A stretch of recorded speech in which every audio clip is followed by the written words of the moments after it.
Shalom and welcome to Secrets Revealed, the Holy Bible. Today we're looking at Numbers chapter 24. There are 25 verses. Beginning in verse 1, we see the first difference. He did not go according to his custom to meet the omens. This is Balaam, uh, but turned his face toward the wilderness. Uh, in the Masoretic, it says, he went not, as at other times, to seek for enchantments. So we can see the difference here is the Masoretic, or I should say the Septuagint is saying, this is his usual custom. This is Balaam's habit. This is what he usually does. Um, I think it's a lot more clear and distinct that it's making it seem like this is his regular routine, that this isn't something, just at other times, like it's just happenstance. No, this is his usual routine. This is what to expect from his daily life or his usual ways of operating. Verse 3, we have an omission that of the word truly.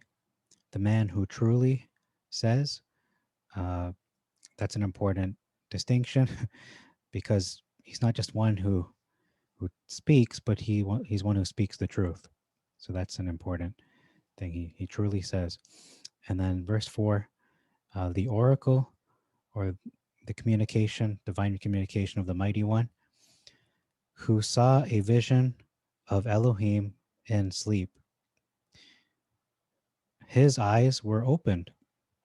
So his eyes, meaning Balaam's eyes, were opened as a result of the vision, the divine vision he was given. On the other hand, the Masoretic is saying the words of El, he heard the words of El, which is similar to an oracle, which saw the vision of Shaddai, or Almighty, falling into a trance, but having his eyes open. So it's not a trance as one might understand, like someone being hypnotized and they're just in a trance. No, he's saying that he saw this vision in sleep. So he dreamt this. These were given to him in dreams.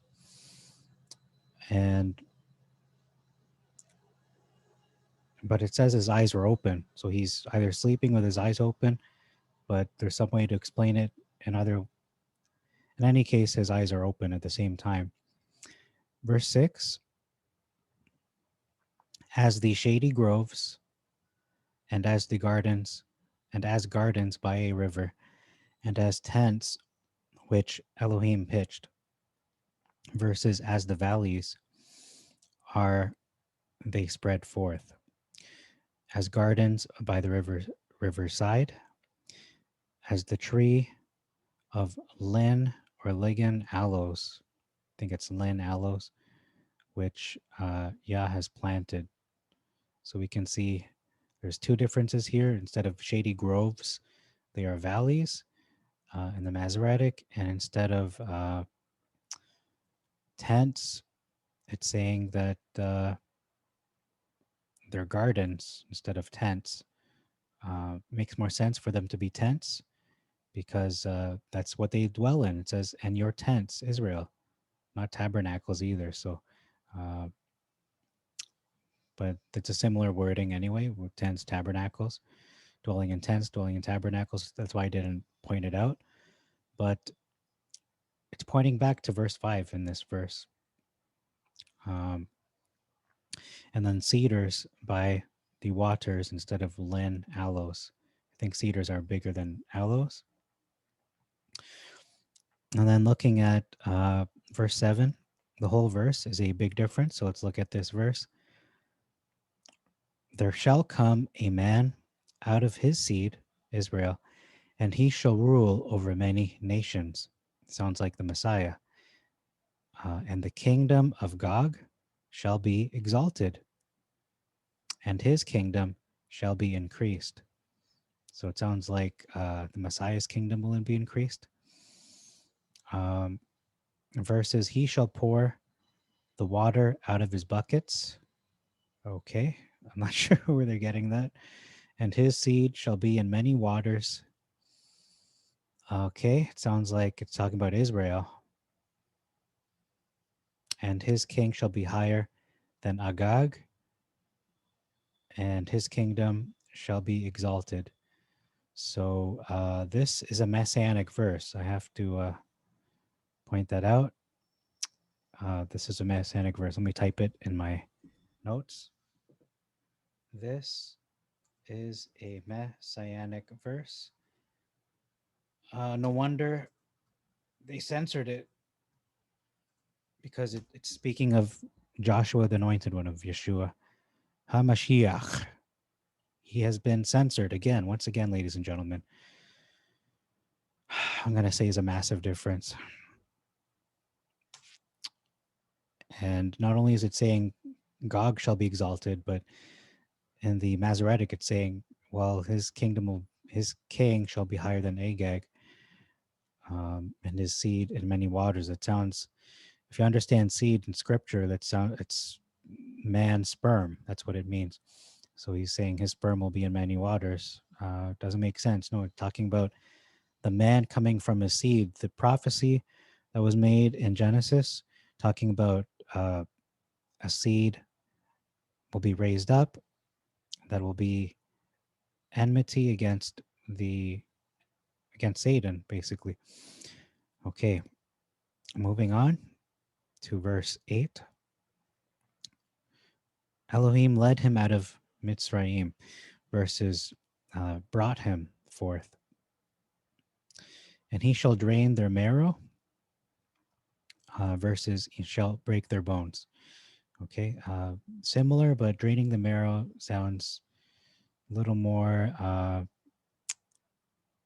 you're going down to the microscopic level.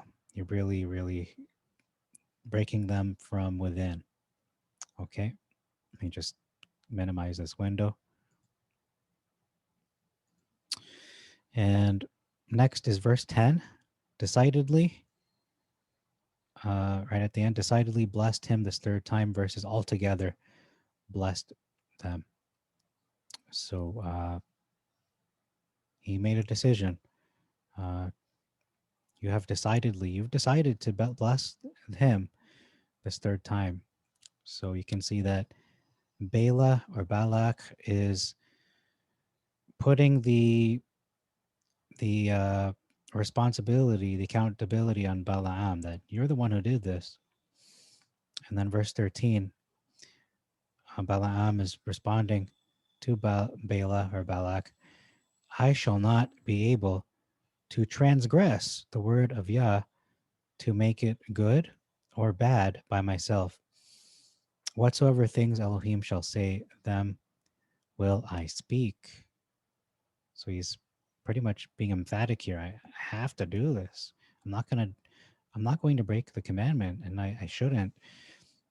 Whatever Elohim will say, that's what I'm gonna speak. Versus I cannot go beyond the commandment of Yah to do good or bad of my own mind. So it's similar, but Yah, but what Yah says, that will I speak. Okay, so we can see it's being posed as a question in the Masoretic. So that's a significant difference. Won't I speak this? But he's saying, I will speak this. He's being emphatic. This is what I'm going to do. I'm going to do this, Bela, and you're not going to stop me. This is what's going to happen. He's not questioning or having there isn't any doubt in the statement in the Septuagint. Verse 14, I return to my place versus I go unto my people. Sounds like I'm going to go home. Instead of I'm going back to my people, that means he's going back to his ancestral land. Verse 15, the man who truly sees, or I should say, the man who sees truly says, pardon, versus the man whose eyes are open has said. So he can say his eyes are open, but uh, are they truly open? That's a big difference. Verse 16, oracles versus words of El. Well, to be honest, I looked up the definition, scriptural definition of oracles, and they are divine communication from Elohim. So it's similar, although I think it's stressing that it's divine communication from the true Elohim. So that's could be a little more on a higher level. Receiving knowledge from the Most High versus and knew the knowledge of Elion. So receiving in part, we can see that Balaam is receiving compartmentalized knowledge that he needed to know, uh, not everything, not all the knowledge of God. Otherwise, he would be God, wouldn't he? No, he's receiving in part, receiving knowledge from the Most High. Uh, okay, all the knowledge. He's not getting all the knowledge, or at least he's getting more than the former. That's what the Masoretic is saying. He's getting more than what the Septuagint is saying. And having seen a vision of Elohim in sleep, his eyes were opened. His eyes were open to the truth, Balaam's eyes, as a result of the dream that he received from God, from Elohim. Um, so he received this after.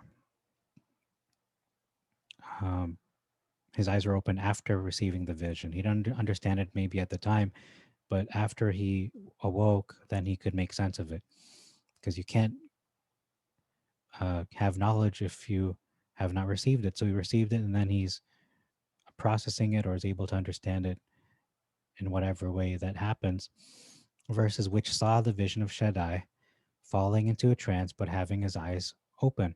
So he had a vision while his eyes were still open. So this was given during, according to the Masoretic, his knowledge was given during that episode. Verse 17, a huge difference. I will point to him, but not now. I will bless him, but he draws not near. A star shall rise out of Jacob, a man shall spring out of Israel, and shall crush the princes of Moab, and shall spoil all the sons of Seth. So the whole verse is a huge difference. This could be a messianic verse again, or at least be referring to King David. So we can see in the Masoretic it's saying, I shall see him, but not now. I shall behold him, but not near, but not nigh. There shall come a star out of Jacob, and a scepter shall rise out of Israel, so a ruler perhaps, and shall smite the corners of Moab, not the princes, according to the Masoretic, and destroy all the children of Sheth. So the scepter removes the messianic implication. It makes it more vague and open to interpretation.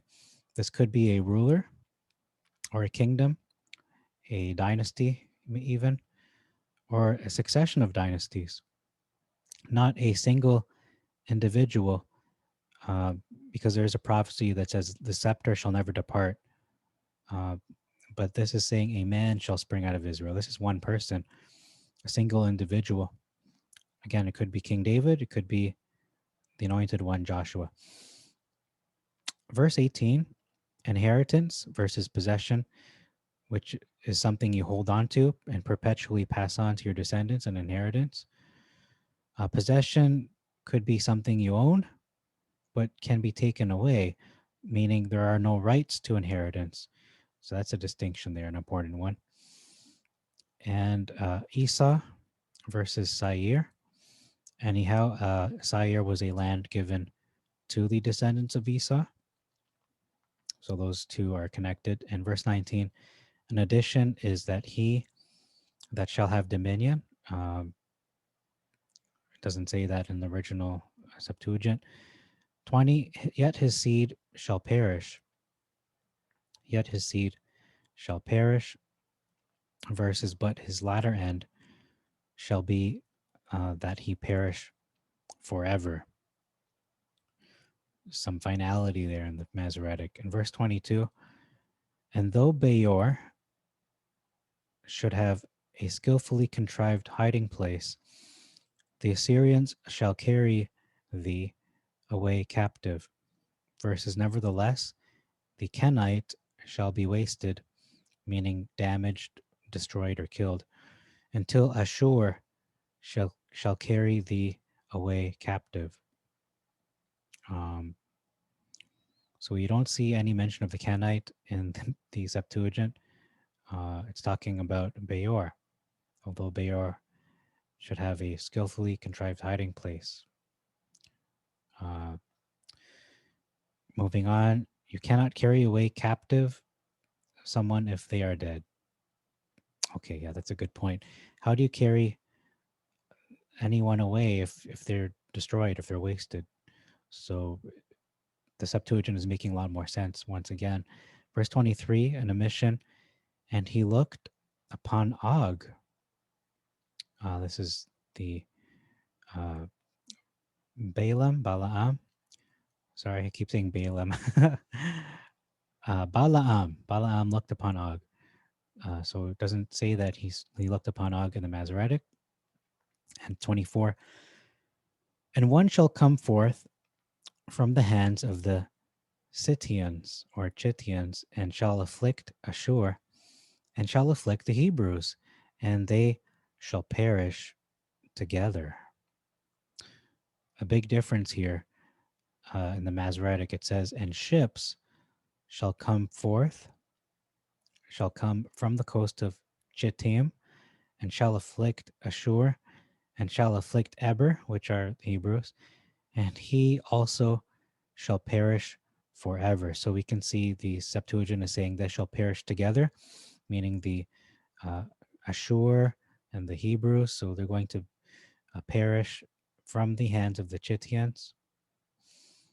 And in the Masoretic, it's saying that he also shall perish forever. But who is he? Is it Ashur? Is it Eber? Which one is it? It's hard to say. Or is it both? It's ambiguous in the Masoretic. And the last verse we're looking at is 25. And Bela, or in the Greek Balak, went to his own home. So he went back home. Versus he went his way. It doesn't say where. He could have went anywhere he wanted, wherever his way is. So that's all I have to present for you today on this chapter of Numbers 24. Thank you very much for your time. May our Father, Yah Elohim, bless you and make your way prosperous. Until next time, you've been watching Secrets Revealed, the Holy Bible. Shalom and peace be unto you.